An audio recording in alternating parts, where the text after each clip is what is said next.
Hey guys, Adam Lavelle from KnuckleTFUp.com. That is KnuckleTFUp.com. I'm here to talk about bare knuckle boxing, baby. It was yesterday, September 6th, 2025, out of Bristol, United Kingdom. That meant it was on a little early in the day, so I didn't get to catch it live. I had some stuff going on. I had to wait till last night to watch this. Stuff's going to happen time to time. I can't always catch this live, but I will catch it as soon as possible and get my thoughts out on it as quickly as I can, like I'm doing here. Bare Knuckle Boxing 45, Bristol, United Kingdom, September 6, 2025. Kicked off with Danny Worsfold versus Matty Moore. This was the first prelim match. And this is a great way to kick off the show. Both guys came out intensely and quickly, which kind of favored Matty Moore. Matty Moore is the better boxer of the two. It's just a fact. That's no insult to Wolfsford. That's just the way it is. And it was that boxing experience that won out. I mean, literally. Moore knocked Wolfsford down 4 times in the first round. Yeah, this is a little bit of a blowout here, a little bit of a romp, if you will. Yeah, so Worsford said he was done as he laid on the mat on that 4th knockdown. And the combos coming from Matty Moore, the 1-2-3s and the 1-2-1-2s, and the constant successfulness of stringing combinations together quickly in the very beginnings of the first round was more than Worsford could take.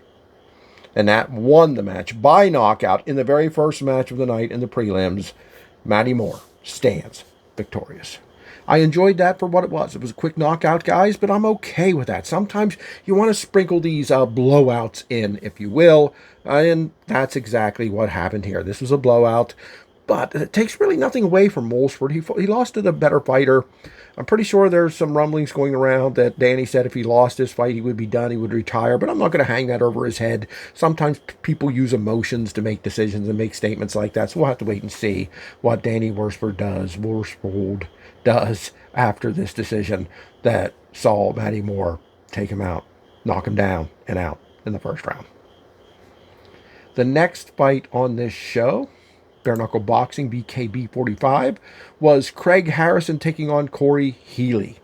Round 1 was solid with Healy getting in on the taller fighter. Healy was the shorter fighter here. A lot of times, every time, the object of the shorter fighter is to get in and out, get in and out, get in, get some combos in, get some hard shots in, get back out. Because if you, as we'll see later on this show, if you allow the tall fighter to stay within range of you and get his full extension on jabs and hooks and such, you are going to be in trouble no matter how tough you are. It's not very often you see a shorter fighter dominate a fight, but we kind of saw that here. Not total domination, not at all, but Healy did better than a shorter fighter should be able to do against a taller fighter. Harrison's nose was bleeding. Is that, yeah, he got a hard shot to the face. He got numerous hard shots, did Healy. Healy didn't land anything monstrous, but he was in control of the fight. And now, to his credit, this is Harrison's first bare knuckle fight. The second round was much of the same, with Healy coming in, controlling the fight, getting in, getting his shots in, getting out, getting away. He knocked Harrison down, and he remained on a knee.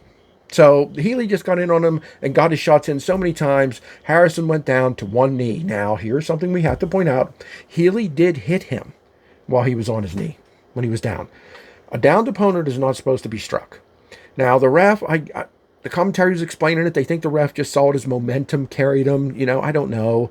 You could question this if you want, say he should have been disqualified, or it should have been stopped, or there should have been a timeout. That's up for you to decide. What do I think?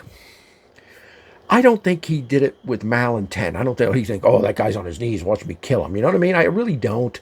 But at the same time, it should have been something he could have controlled. But the ref didn't see it that way. I'm going to go with the ref's decision. So winner by TKO is Corey Healy. Now, I noted this on social media. I'm going to note it here. The audio and video quality of these prelim matches were terrible. So if you go to YouTube to watch these, be ready for that. It's breaking up. They're trying to talk. That's what the microphones sound like. If not the entire prelims, too much of them. The video, it's not lagging. It's some kind of weird, it looks like the cameraman's taking the camera and doing this with it, or doing this with it. It's kind of crazy, and it was difficult to watch. But I love this stuff, so I stuck it out, and I saw a lot of fans giving a lot of shit to bare knuckle boxing, and I get it. I half agree with them, but I'm not going to be an asshole about it. Bare knuckle boxing, come on, guys. Get it together. Let's not have something like this occur again. It doesn't reflect well on the product or the company. And I love you guys, and I want you to be great and do great. But you can't be doing stuff like this. The next fight on Bare Knuckle Boxing 45 was Anthony Scottford taking on Carl Hobley. Hobley threw himself at Scottfield like he was a net. You know what I mean? Like he literally took himself and lunged as an opponent. Now I'm pretty much with his fist out. Like, oh, I'm going to try to hit you by just like you're a wild animal running through the safari, and I'm going to throw a net on you, but I'm the net. It's kind of wild. I don't know. I'm not familiar with Hobley.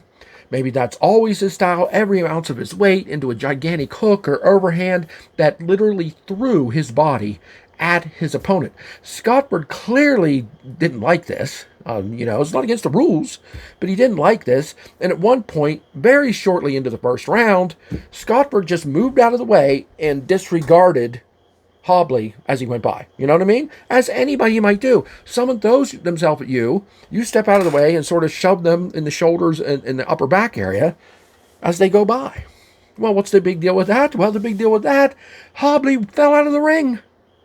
I never saw anything like this outside of professional wrestling. This dude came at Scottford as hard as he could with his full body weight coming forward. And Scottford was like, nope. And out he went. Scottford did not try to toss him out of the ring. That was just the effect. I mean, Hobley's a big dude, man. I'm going to look at my notes here. His weight is, 224. I guess he isn't gigantic, but not significantly, a little more than what I weigh. And his weight carried him out, and they had to call the fight a no contest because Hobley couldn't continue. He got banged up. I mean, luckily he got up and walked away from it after a few minutes, but he was banged up, scuffed up, a little bit injured, a little bit hurt. They weren't going to let the fight continue, and there was no DQ because they don't think Scottford purposely tossed him out of the ring, but because not enough time even expired for there to be points given, this was ruled a no contest, and they'll have to face each other again, and hopefully it can stay inside the ring. This was wild. I mean, you have to see this. It is unbelievable. And finally, it's the fourth fight of the prelims. I believe this was the final fight of the prelims. It was a women's fight in the super welterweight division. So it was Ashley Brace taking on Hatice Uzert. Hatice Uzert is from Turkey. That's the different type kind of name. Ashley Brace, I believe, is from over there in the UK. She's a big woman. She's like 154 pounds. Outweighed, didn't outweigh Uzert by much because Uzert ate and came up in weight. I mean, she enjoyed herself and came up in weight here because she wanted this fight. And this was kind of an interesting fight. Clearly, it doesn't mean good. It means interesting. Brace's job, her role, what she wanted to do, and what she absolutely did, was clinch as much as possible. She wanted to dirty box her way into the victory here. And that's pretty much what she did. Spoiler, I guess. We're not going to take a long time to get to the end here. This went all 5 rounds, but they were... I put on my social media, so I'm going to say it here. This fight didn't really interest me a whole lot. I didn't find it very exciting. What I will say is that Brace did what she wanted to do, and that was clinch and dirty box, and that got her the victory. She busted up the eye. It didn't go 5 rounds. I'm sorry about that. It was stopped because of the eye. I believe it was the 3rd round. My mistake. It was stopped because Uzert's eye was too banged up. She couldn't see out of it. It was swelled shut. Ashley Brace wasn't happy about that. I mean, she wasn't mad at her opponent or anything like that, but she wasn't thrilled to hear that that's how she was going to win by referee stoppage due to a swollen eye. But that is the way the fight went. Ashley Brace wins by stoppage due to a swollen eye in a kind of not really interesting fight. But I won't call it bad because Brace accomplished what she wanted to do. It's just that what she wanted to do isn't super exciting, at least to me. If you love phone booth, if you love chest-to-chest fighting, and I don't mind a little dirty boxing, please don't get me wrong. But that's all this fight was chest-to-chest, dirty boxing, and clinching. And that's what Brace wanted it to be. That's what she got, and she won it because of that. So I have to give her credit, even though I wasn't on the edge of my seat watching this one. Next up was the first fight on the main card, and while the audio issues have been fixed, the video issues aren't fixed for another match or 2 after this. What are the visual problems? Again, it's the camera jumping.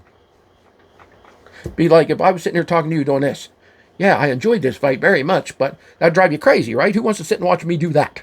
Now, the fighters weren't doing that, but that's what the camera was doing to the match, 2 or 3 matches into the main card. Thankfully, the audio was fixed, so I work at a manufacturing plant as a safety guy, so I'm used to looking at belts from time to time that are carrying product. And why am I saying this? Because when you first do this type of job, if you watch product go by, you get dizzy. That may not make sense if you've never done it, but if you're staring at a line just going by constantly nonstop with product on it, some people get downright seasick and have to go to the nurse's office for a while until you get used to it. So maybe that's why I managed to watch this show into the first 2 or 3 fights until they finally got that fixed. And I still think it popped up for a couple seconds here or there. I don't know what was going on the show. But good show overall. Again, we're on the main card of Bare Knuckle Boxing 45, and it will be Will Drametzel taking on Jordan Tompkins. This fight started pretty even, back and forth, strikes at fairly close range. Again, not chest to chest, thankfully, but pretty close range. However, it wasn't long until a full jab from Drametzel. Drametzel was the taller guy here. Keep that in mind. Remember I said earlier, you never want a taller guy to be able to get his full jab or his full hook in on you because he has longer arms, right? He has more to bring. He has more momentum. Well, that's what happened here. Tompkins allowed a little bit too much space while he was trying to get in. I'm not saying he did it purposely or it was some kind of mistake, but unfortunately, Drametzel just, bam, full jab straight out into the nose of Tompkins, and this was rough. You saw the nose of Tompkins completely crush. You saw it just go into the same level of his face, just straight in. Blood began pouring out of it immediately. This wasn't a broken nose. This was a crushed and demolished nose that my guess will require surgery to repair. And this is the risks of bare knuckle boxing. I mean, bare knuckle fighting. That's the risk you take. And boy, did he suffer that risk here. Took him to his knees, meaning Jordan Tompkins pretty much was like, I'm done. Referee stopped it. TKO winner is the gentleman, Will Drametzel. Why did they call him the gentleman? They wanted him to call out the champion here of his division, and he said, I don't call out anybody. I'll take any fight you'll give me. I'd love to have a title shot, but I don't call guys out. He is the gentleman. But boy, it wasn't gentlemanly to see somebody's nose completely crushed and not humiliated, but crushed and just disfigure. Jordan Thompson, here's hoping you can heal quickly and get that fixed, brother. Seriously. Next up on Bare Knuckle Boxing 45 was Corey Harrison taking on Lucas Brown. I liked how this one started. Both men came out at each other, but Brown caught Harrison with a huge right to the head, and Harrison's head split open like a cantaloupe. I mean, this is no joke, man. Brown, big shot right to the center of his head, and boom, it just cracked open and the blood flowed. The ref checked on it and allowed this to continue. The round ended and Harrison, tough as hell, seems like he's in trouble.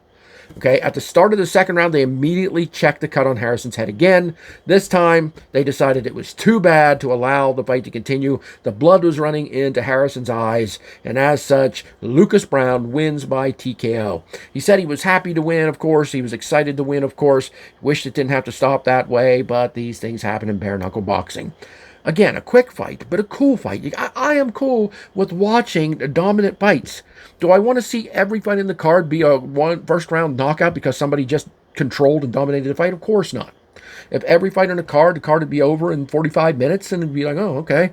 But they sprinkled in, they can be great. They can be fun. They can be exciting. It makes you want to watch these guys who win that quickly fight a tougher opponent. Can they keep doing this? Is this what they're all about? Or is this a one-time deal? The loser, he just seemed unfortunate. He got hit in the head. It didn't knock him out. It just cut him open. Could, if not for that cut, could this have been a 5-round wondrous fight? It could be.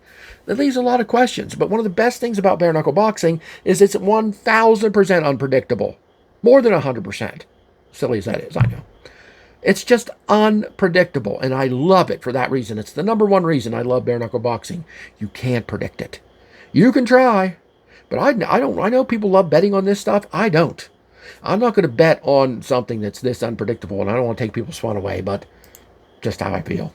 The next fight on Bare Knuckle Boxing 45 was Dean Patterson taking on Paul Hills. Round one was good. Hills seemed to play with Patterson a little, trying to wear him down. Felt like Hills, very experienced. I mean, this guy's going for his 10th bare knuckle fighting win. 10 wins. Now, yeah, he's lost like 8, but the guy's super experienced and absolutely fights.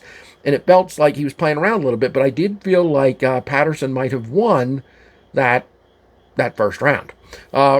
Hills, like I said, was playing around trying to wear him down. We'll see if that works out as this fight goes on.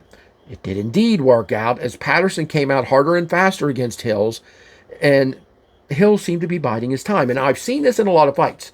Bare knuckle, dirty boxing, Muay Thai. I see fighters sort of gauging the distance, measuring, just waiting on the guy who's swinging more wildly to take him out, to get that shot, to find that opening. Sometimes it works, sometimes it doesn't. But shortly into the second round, Hills lands a hard jab, Patterson falls and doesn't get back up. So this decision by Hills to use boxing skills and to bide his time and to measure and find his shot worked out against opponent Dean Patterson, who was going more all out. Now, I'm not saying he was going crazy. It wasn't nothing but flurries and stuff like that.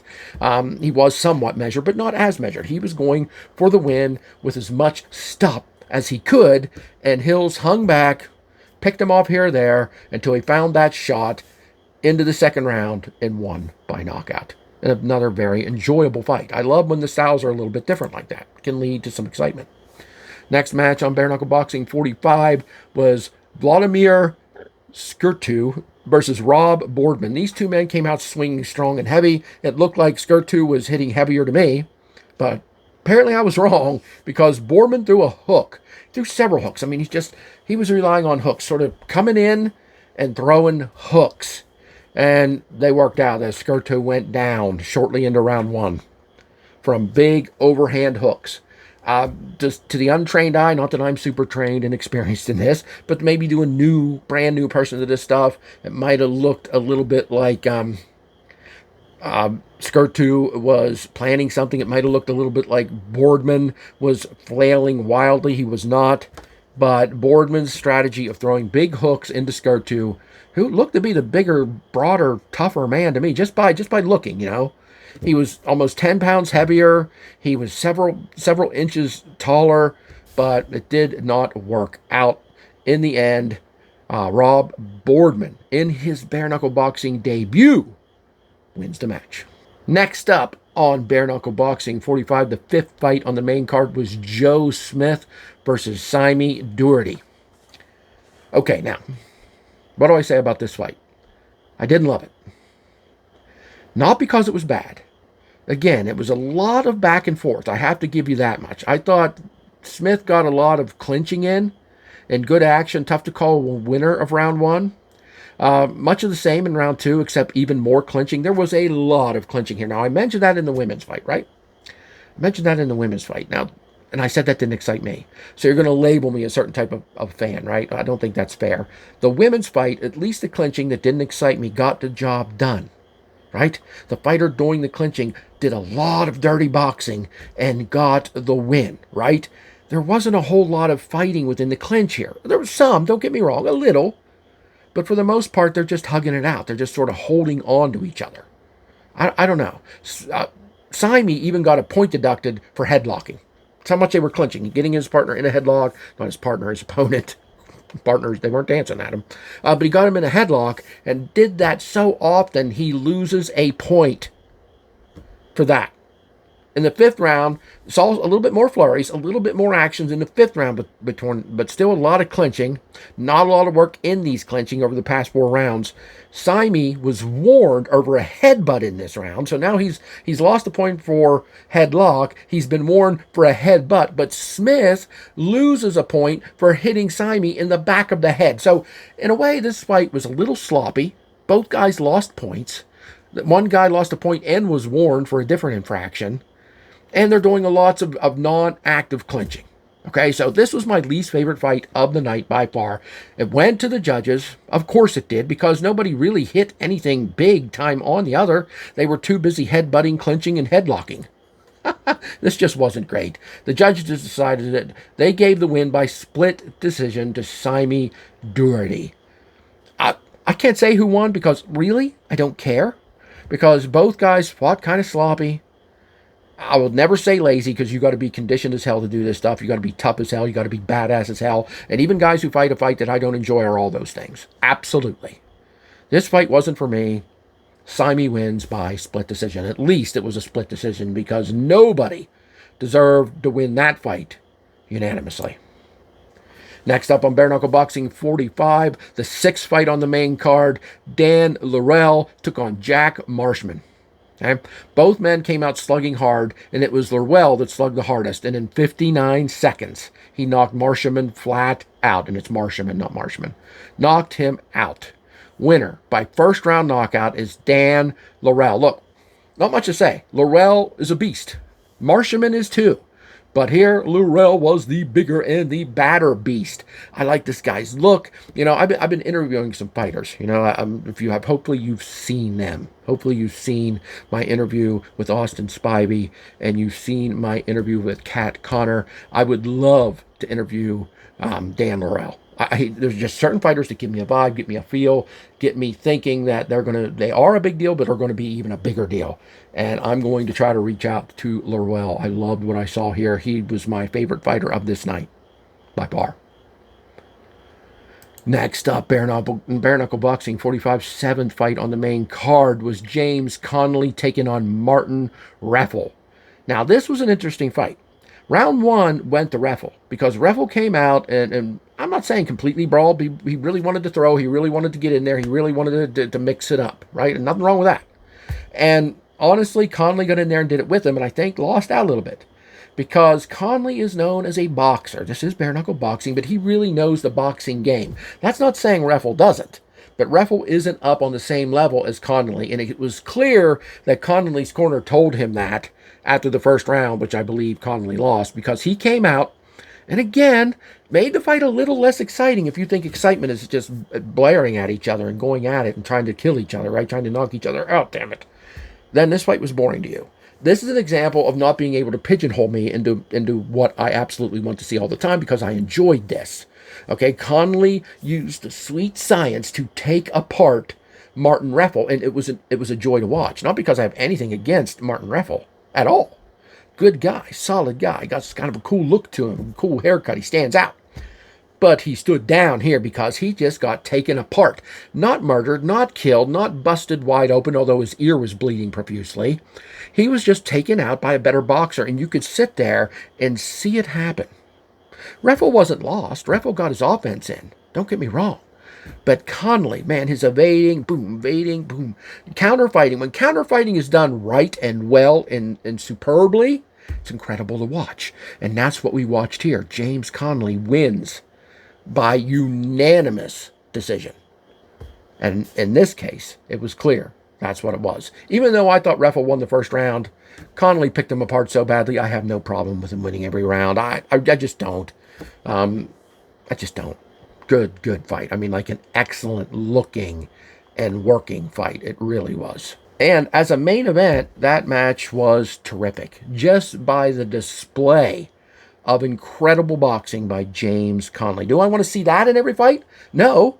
The same way I don't want to see a first round knockout in every fight. But throwing these in, these bouts last night were terrific. There was some brawling style, there was some first round knockouts, there was some second and third round knockouts, there were some stoppages, there was the phone booth fighting, there was a chest to chest fighting, there was a sweet science fighting. This had a mix of every style of fighting in boxing that there can be. And because of that, I'm giving this show a 9 out of 10. That's right, 9 out of 10. Really enjoyed this one. I don't know how you couldn't. Honestly, it might have pushed a 10 if not for the audio and video quality, which was pretty rough. Much better on the main show, though there was still some of that camera jumping here or there, which got on my nerves and might have annoyed somebody less patient than me much more.